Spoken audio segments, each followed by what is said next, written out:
Et je conseille celui-là parce que, en fait, quand vous allez débuter en VR, il est possible que certains d'entre vous aient ce qu'on appelle du motion sickness, c'est-à-dire l'espèce de nausée.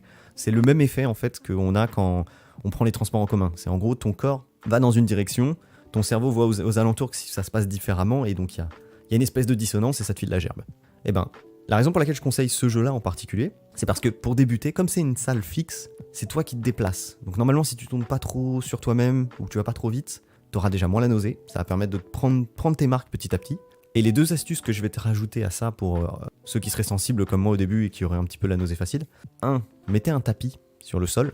En fait, le fait d'avoir un tapis et que vos pieds touchent le tapis, ça va permettre à votre cerveau de savoir où vous êtes situé dans la pièce. Et donc ça va lui permettre de faire le raccord et de moins avoir cette sensation de vomir. Aussi, n'hésitez pas à mettre le casque un tout petit peu plus haut pour voir un petit peu en dessous et voir où est le sol. Ça peut vous aider au début. Et la deuxième astuce, c'est un ventilateur. Vous mettez un ventilateur dans un coin de la pièce qui va envoyer un petit peu d'air frais.